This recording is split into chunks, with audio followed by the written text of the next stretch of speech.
Come, come, whoever you are, wanderer, worshiper, lover of leaving, ours is no caravan of despair. Come, yet again come.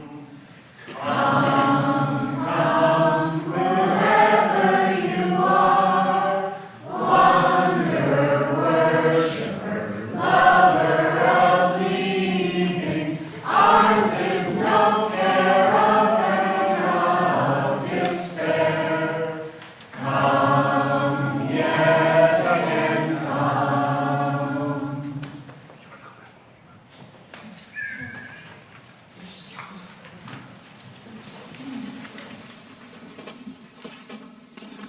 Welcome to this first Sunday of the year and services, etc. Our regular ministers one is on sabbatical and the other is not here today, so I'm here to cover. So welcome to you, welcome to folks on Zoom, and welcome to our friends in Ogden who'll be joining us. Hi Ogden, how you doing? Our homily today will be given by Don Walton, our sermon by Amanda Esko, Director of Religious Education, and our music will be provided by David Owens, and we will have special numbers from a couple of our friends. Okay, we have a lot of announcements to go over. Bear with me. I'm going to try to get through them. I apologize, etc., etc. New member ceremony will be done on January 28th. Please let Reverend Jay know ASAP if you want to sign the book and become a member of First Church. It's dry. You don't have to take a dip or anything, just sign. So I recommend it. Summer Forum Planning Committee. We will meet today at noon in room 219 above Elliott Hall. If you're interested in being on the committee, please come. Jam, sing along, January jams. Come jam or sing with us Thursday, January 11th from 6 p.m. to 8 p.m. and Monday, January 22nd. You can register with Lori by January 10th for the 11th jam and by the 21st for the 22nd jam in case jam locations are moved or canceled. Our Social Justice Committee table has a collection space for non-perishable food items, for Food for Crossroads, and I believe it was Monica, before she left, she made an announcement that those would be collected every first Sunday of each month. Hopefully that information is correct. I don't actually know. It is. All right, Social Justice Steering Committee, please help our unsheltered community in the cold winter months. The Second and Second Coalition is a volunteer multi-organizational coalition that includes the First United Methodist Church, Unsheltered Utah, or our unsheltered relatives, ours. If you'd like to get more information, remind me what table? To go to the social justice table. Go to the social justice table and you can find out more about that particular program. Basically, it's they will shelter folks in the First United Methodist Church on 203 South and 200 East, and they open the doors on cold nights for folks to not have to sleep in this. So it's a really, really important program. So if you have any questions about volunteering, please go to the social justice table. And so many things. Okay, the environmental ministry. Please stop by the environmental ministry table. Today they're taking, signing a petition to prevent the inland port. It's a call to action for our legislative session. So today is the day to sign that petition. Please go over there. They have really cool things like this brine shrimp ornament. It's so pretty. I'm so excited. They have those there at that table. Please, please, please, please sign the petition. We're trying to save that Great Salt Lake. If we keep stealing water from it, it's not going to happen. All right, and today is an intergenerational worship service, Sunday. On this first Sunday of every month, we invite our entire community to worship together in this space. Wiggles and little noises are the sound of a growing church, so enjoy that. We welcome children and families with patience and excitement. You'll notice that we have envelopes in each pew today. Adults, please help your younger humans to leave them alone until the activity time is upon us to use them. And let's see, what else is there? Today we start our Why We Give campaign, and I'd like to introduce Landon to come up and give us a few words.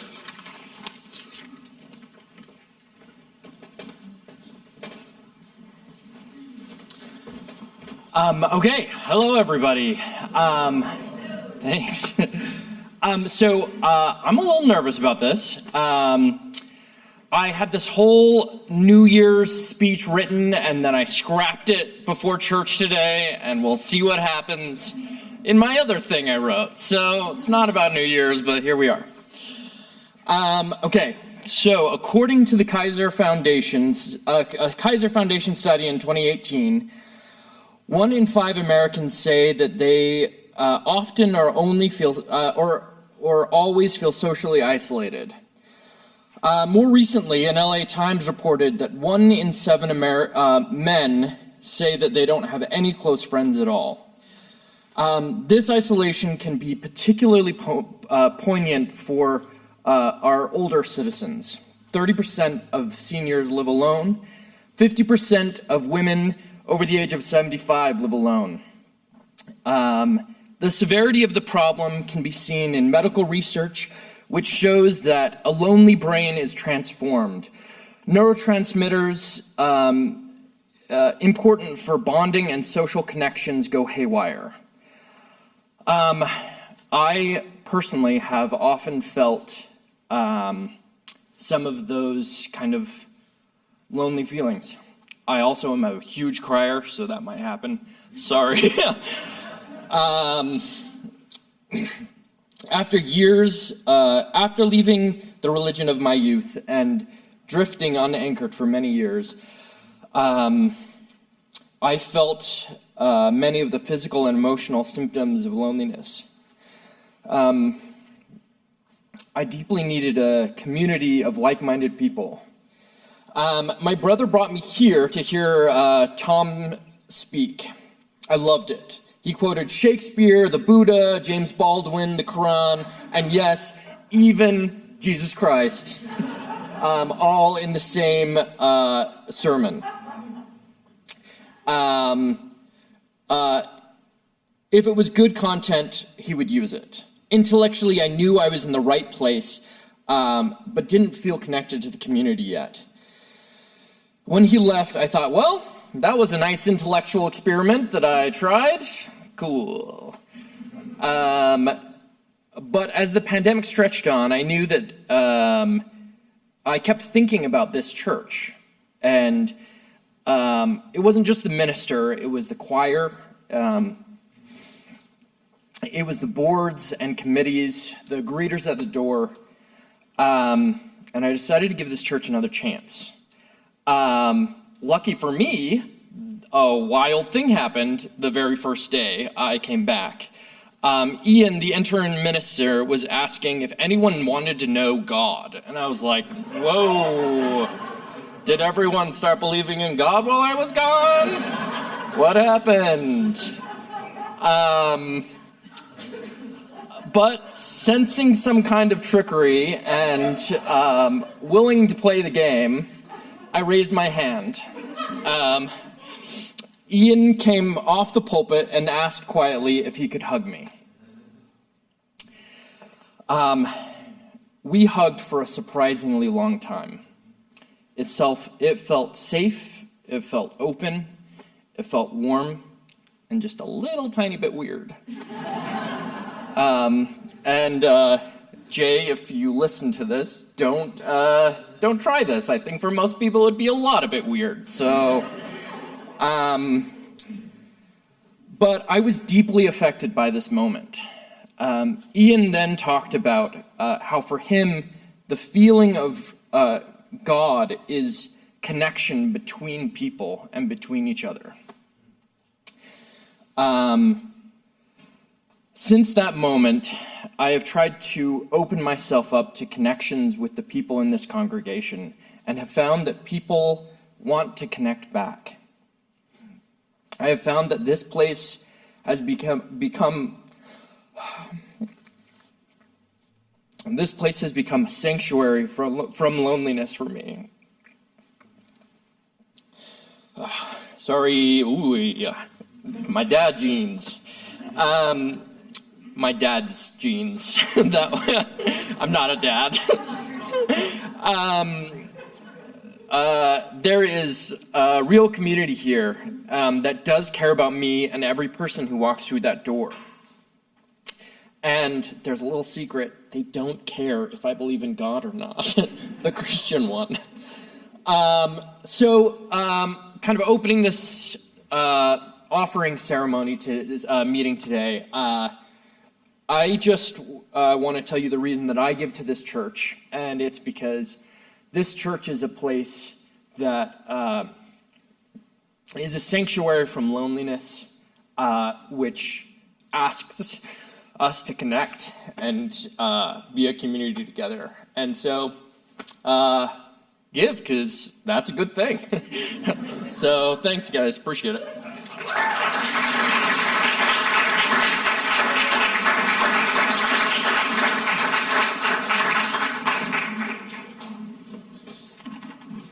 Thank you, Landon, for those beautiful words. And it's so true. We are an open mixing place for the general public, but we are strongly committed to bringing together people who may not normally spend time together in the hope that they will become friends. Seek deeper relationships with one another and with community. A sign I once saw in an old cafe window proclaimed, "There are no strangers here, just friends who have met." And that pretty much captures what we're all about. Ray Oldenburg.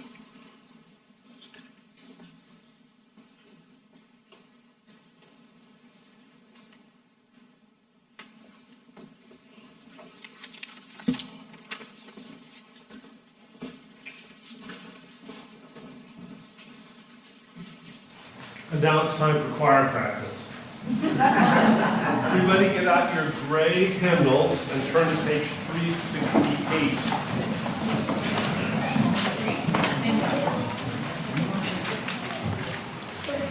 We haven't done this for quite a while, so it might be either reviewing or new for some of you. It's not as complicated as it looks. So let's walk through the roadmap. The bottom line always stays the same until the very last two measures. You sing the bottom line, stay on the bottom line. And it doesn't matter if you want to be a high voice on that or not, just stay on that line. Top line, the only word that ever changes is where the word power is. And that word changes in verse 2 to hope, verse 3 to love, and verse 4 to joy, because by that time we will have gotten it right. Okay, so what I want you to do is we're going to first learn the bottom line. Okay, so let's hear how that goes. Now let us sing, sing, sing. Now let us sing, sing, sing. Lift up your voice, be not afraid. Now let us sing to the power of faith within. Watch that syncopation on the last measure. Here we go, let's do it again. Now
Good morning.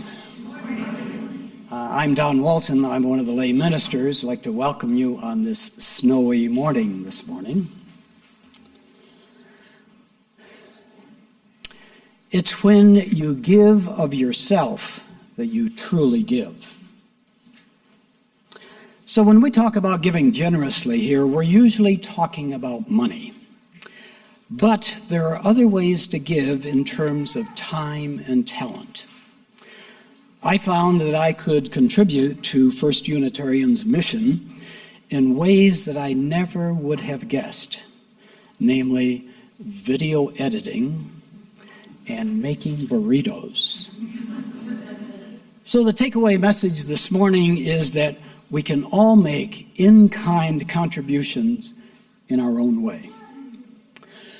Back in the 90s, I had taught myself the basics of video and video editing by doing occasional personal video personal interviews of my friends' parents or grandparents. They would sit and tell their life story for an hour or two. Shortly after arriving here in Salt Lake, and also getting hooked on Tom Goldsmith's sermons here, I saw that Lee Schuster was up in the balcony videotaping both services, the 9 o'clock and the 11 o'clock. That meant he was here from 8:15 in the morning to about 12:30 in the afternoon every Sunday. Pretty generous of his time and talent. So I asked if I could help out, and we split taping the two services for a number of years. Now, I have to admit that before I came here, my video skills had been pretty basic. So the occasional personal history interview project that I used to do could take up for a month for me to shoot and then edit to completion. But here, the video shot on Sunday morning was to be edited and posted within a couple of days. So my video skills improved markedly while I was here. And somehow working up in that balcony introduced me to a lot of you people right here in the congregation, and it got me more involved in church activities. After several years, came time for Lee and myself to pass the video baton to Tristan, who has taken this Sunday morning experience to a whole new aesthetic level.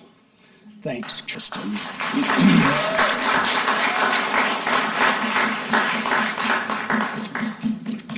So another way I contributed to the church was through Bernie and Marita Hart and their street Tai Chi program for the homeless. When I got here 15 years ago, they had already been running this program for 3 years, independently, down at the main library, with no connection to the church whatsoever. Now, essentially how the program works, 4 mornings a week, Bernie and Marita provide coffee and burritos to 30 to 40 homeless, lead them in a 25-minute Tai Chi session, and then give the participants their choice of either $2 or an 8-pack of cigarettes. Bernie's theory is that first you have to motivate them to keep coming back for the coffee, the burritos, the cash, or the cigarettes. Then every morning they follow his specific sequence of Tai Chi poses until they're so familiar with them that some of them step up and lead the group themselves. So with the learned discipline of showing up each morning, then leading the group, hopefully it leads to their getting housing, and finding work. And there are examples of exactly this playing out.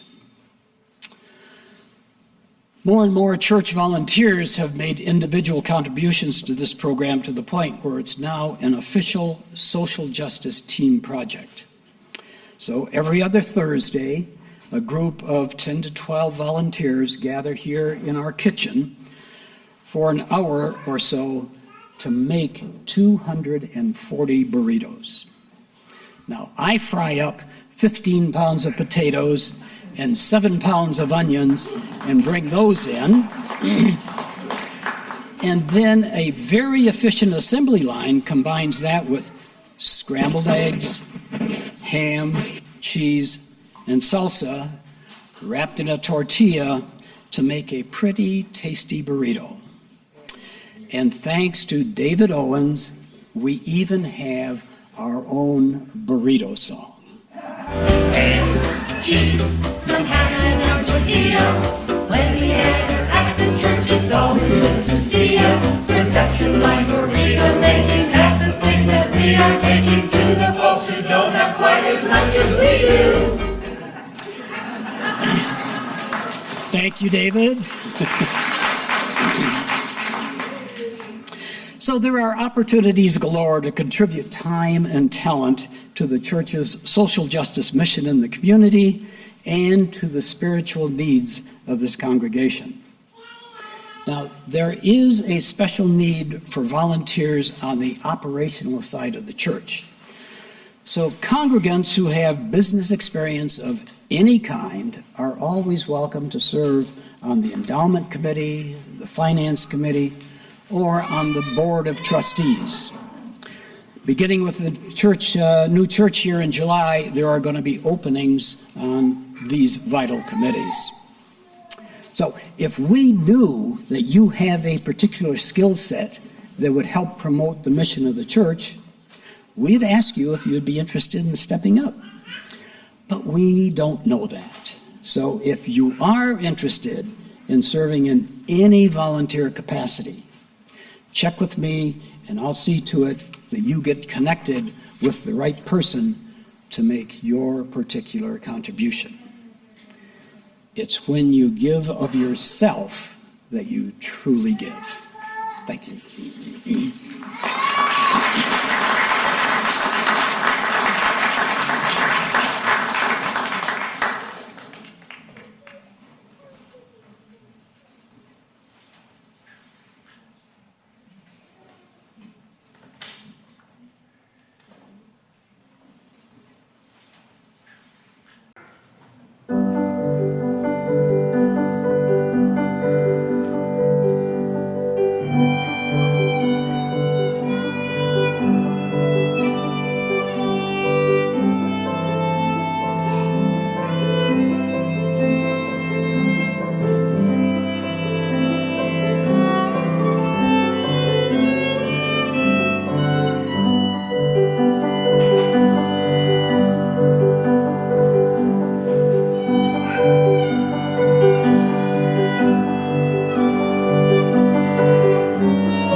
we give thanks.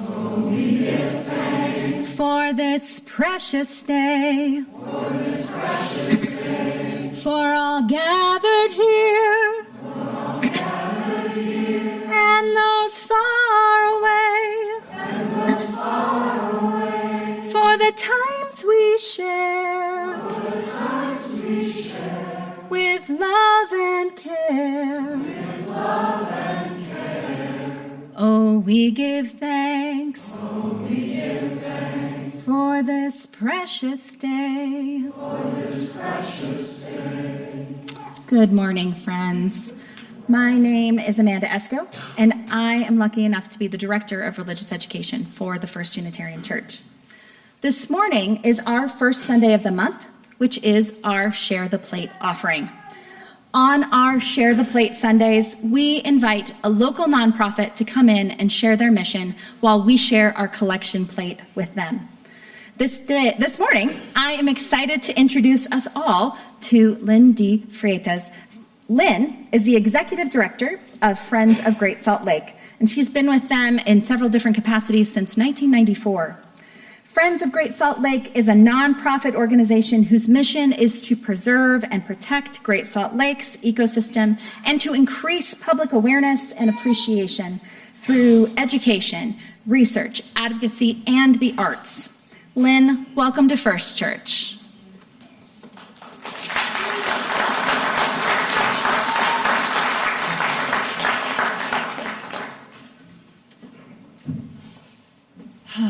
Good morning. Thank you. Morning. Thank you so much for the opportunity to be here and to bring Great Salt Lake here as well. Just the feel of being in this room and hearing of possibilities and community. It reminds me of one of my favorite songs that is well known by Chic. Everyone in here who has ever heard of the band Chic, would you raise your hand? Okay, all right, that's 4 of us. Anyway, okay, and it goes, we are family. So here we are. All right, thank you. And I'm not a founding mother of Friends, which was this coming October of 2024, Friends will be 30 years old. I would consider myself to be a godmother in my commitment to the lake, to Friends, what the lake has taught me, the passion that it generates, and the community that it continues to build. I praise all of you for your recognition of how we can contribute to this hemispherically significant ecosystem that is critical to millions of migratory birds that rely on Great Salt Lake for resting, staging, and nesting during their migratory journey. And whenever I talk about Great Salt Lake, I sing this little song, and I hope you enjoy it. My Great Salt Lake, I love to sing sweet songs of thee. Brine shrimp, pelicans, microbialites, and brine flies join in harmony. My Great Salt Lake, I'll sing her praise forevermore. I want to live and die in Salt Lake City on the Great Salt Lake shore. Thank you.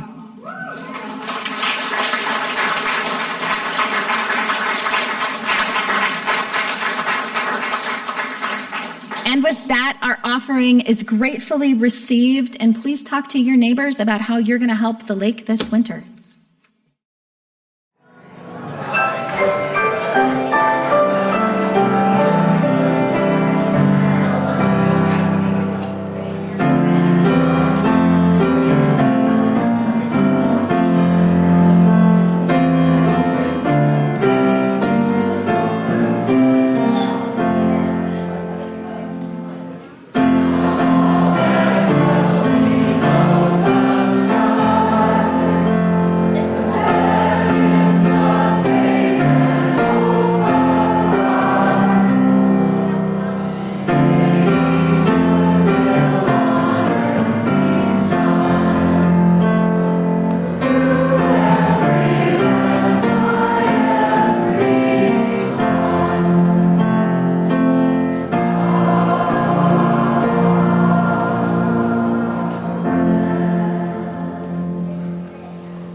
While I was raised in Utah, my parents were transplants, moving here when I was 3 years old from Colorado.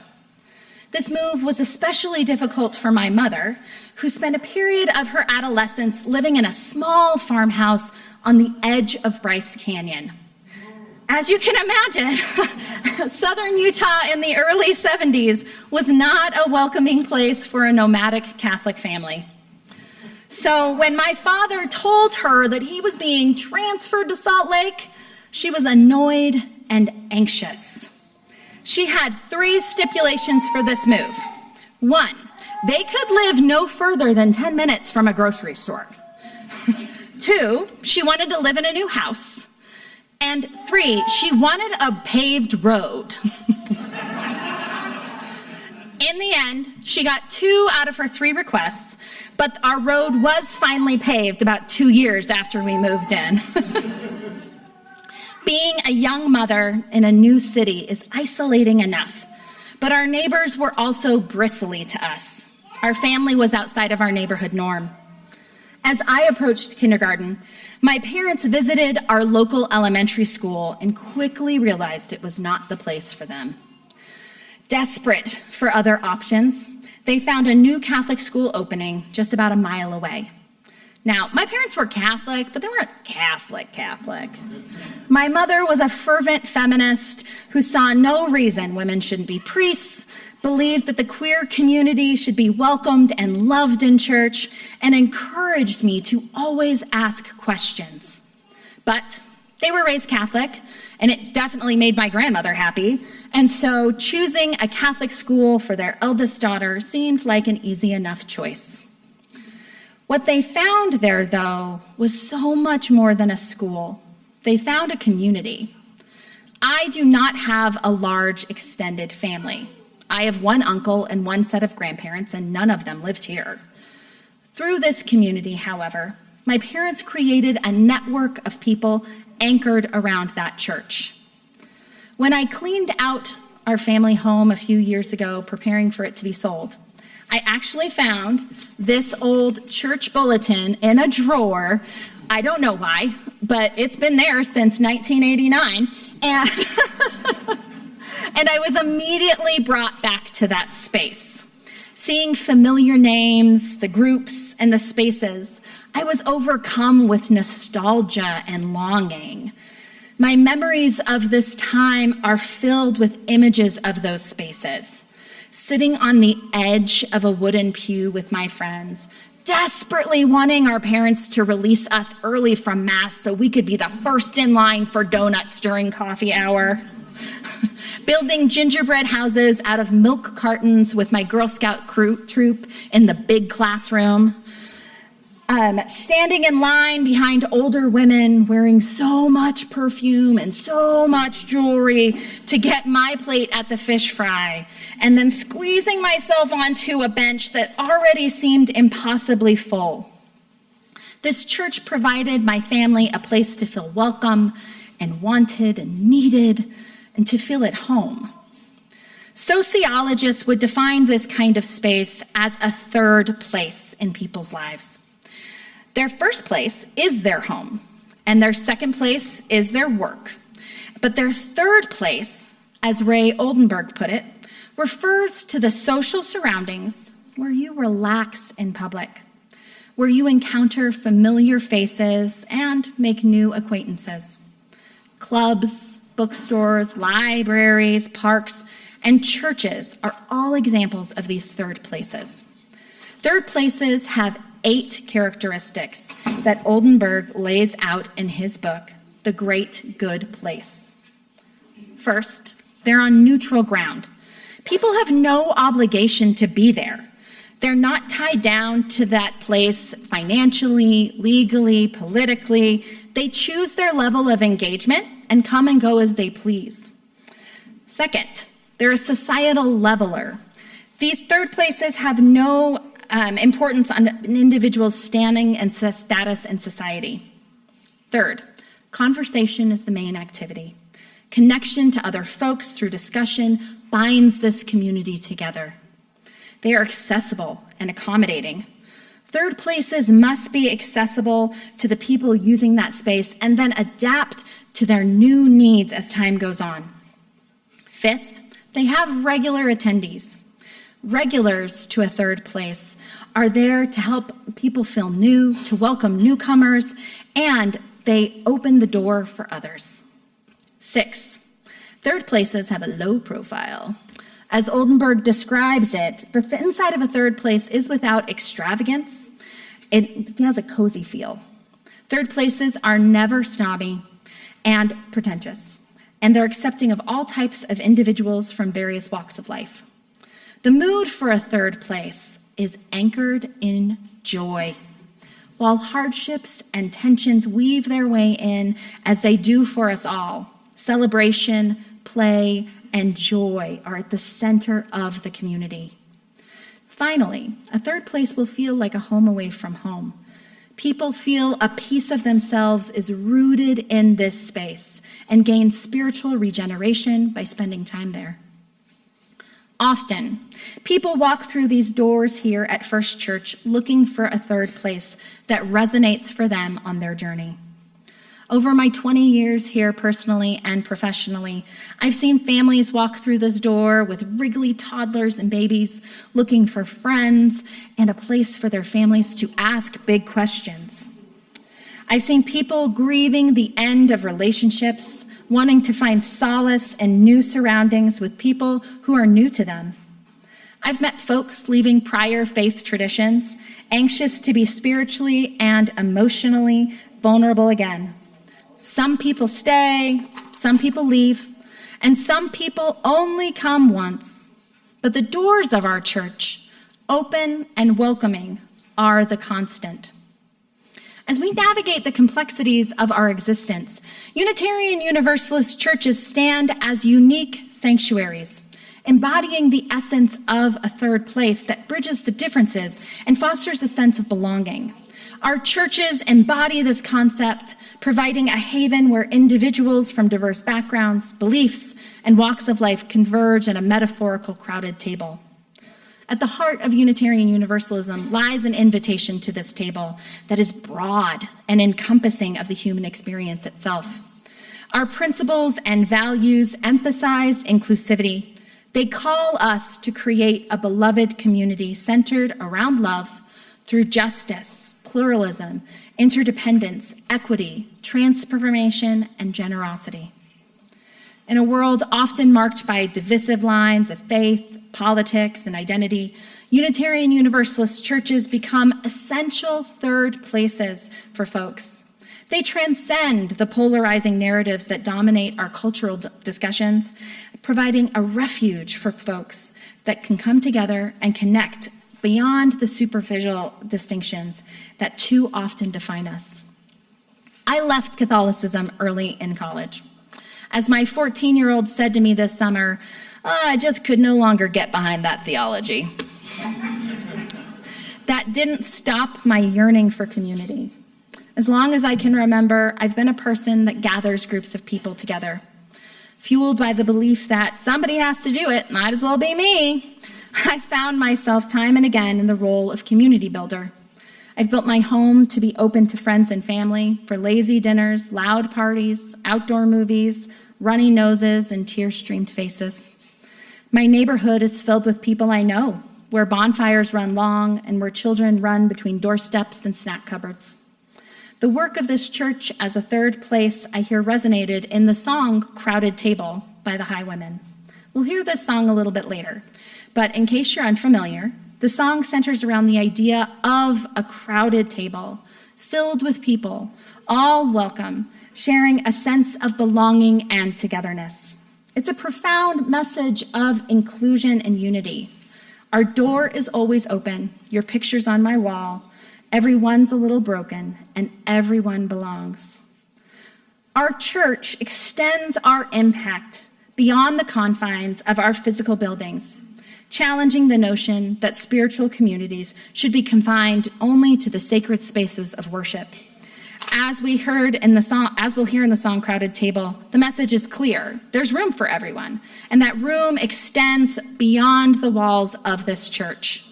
Our congregation, as we heard this morning, is actively engaged in our broader world, advocating for social justice, environmental responsibility, and human rights. The crowded table in this context expands to encompass our interconnected community, inviting all to partake in the shared responsibility of creating a more compassionate and equitable world. In a society where isolation and loneliness are at epidemic levels, the importance of our church as a third place cannot be overstated. We serve as a beacon of hope, challenging the narrative that we must choose between our differences. Instead, we present a clear vision of a world where the table is crowded, but we can always add another chair. In a universe of divisive perspectives and beliefs, we beckon us to come together, break bread, and build a spiritual community for all. Building this crowded table is not without its challenges. It requires a willingness to confront our biases, to engage in difficult conversations, and to be open to the perspectives of others. It demands a commitment to dismantling systems of oppression and fostering a true inclusivity. It requires us to continually look at ourselves and evaluate if we are building a crowded table that we need. Are we doing what we have done because that's just what we've always done? Is it still serving our community? What is the null curriculum of our community? The null curriculum refers to the shadow curriculum for all communities. If the regular curriculum is what we say, the null curriculum is all that we don't talk about, but our actions reflect, either by neglect or avoidance. A perfect example of this is our new accessible pew. As has long been known, our beautiful historic sanctuary is not the most accessible for folks with diverse physical needs. In the past, if you had needed extra room for a wheelchair or a walker or crutches, you just kind of had to make do. Why? Because that's how the pews are. It took folks up until a couple weeks ago in the middle of a worship service to realize that that is not serving us, and that we actually have pews of different lengths, that we can scooch our pews closer together and add in a new one up front and make the space more accessible for all. That was a problem we could fix, making our physical space match our words of welcome and inclusivity. While never perfect, the rewards of building our crowded table are immeasurable. We are a space where individuals of all ages can find solace in shared experiences, forge connections that transcend superficial differences, and contribute to the collective wisdom of a vibrant and diverse community. Our table becomes a sanctuary that nourishes the spirit, fosters personal and collective growth, and empowers individuals to make a positive impact in the world. As today is an intergenerational service, we're bringing back the idea of ritual and embodiment to our message into this space. Today, we're doing it with a family favorite, Legos. Now, as a community of faith, it is our responsibility to build our third place together in community. As you see, we have a facade built, which someone in my house yesterday got super into. And I'd like to point out the teeny tiny organ and the C5 that was built. And so but we need all of you to add your bricks and your belonging to this community. In your pew, you'll find a small assortment of Legos, but we also have some up here.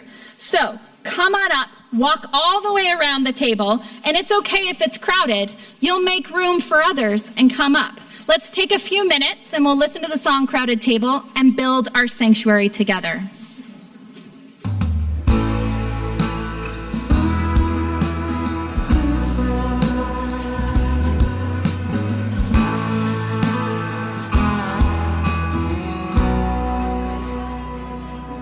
You can hold my hand when you need to let go.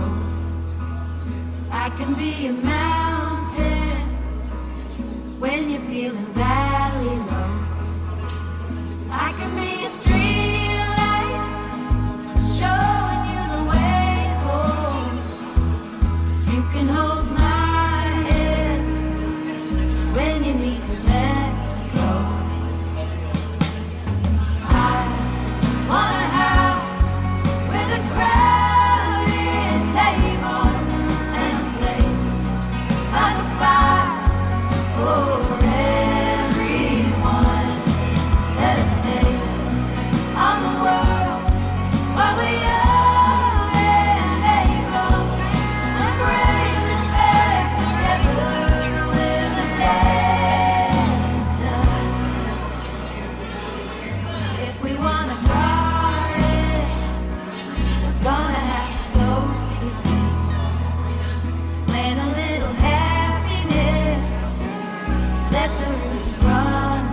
May we carry this melody of inclusivity and the spirit of a third place into the corners of our interconnected world. Let us be the architects of a sanctuary where both adults and children find solace, connection, and purpose.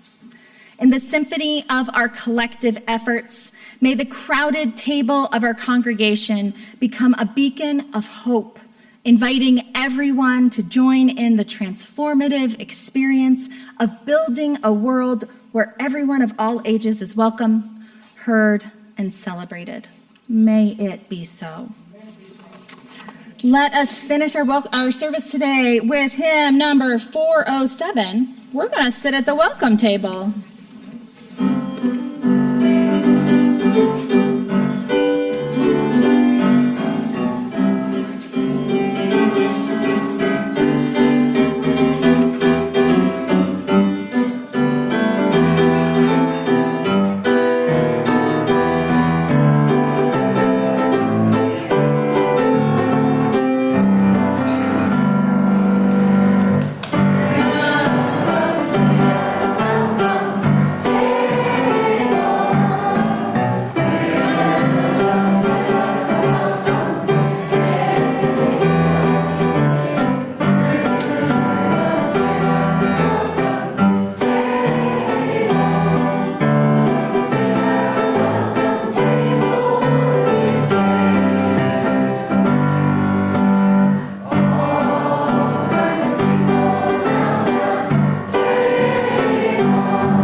I'd like to thank Beck Miller, Walton, Landon, Tristan, David, and we should all thank Stephanie so much because she does more than anybody else here.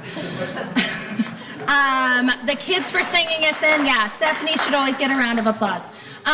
Grace and Clara, thank you all for joining in our worship today. As we close our worship service, let us pause and reflect on the words of Emily Richards. Our work here today is at an end, and our work has just begun. The work of holding one another and this community in love. The work of trusting that we are on the right path.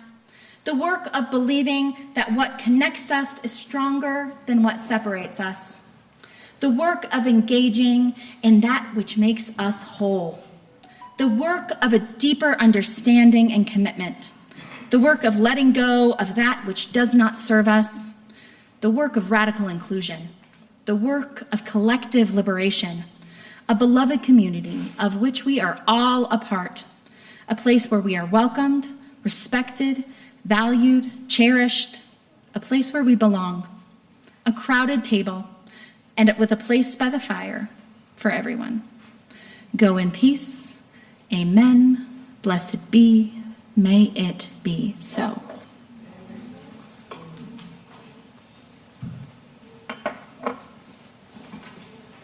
And as we are all parts of this church, today we're also the postlude. So everybody find you a paper of our church. They're the same. One is just words, the other has music on it. It's pretty easy. A lot of us already know it. Those of you who don't, you're going to learn it in a hurry. Okay?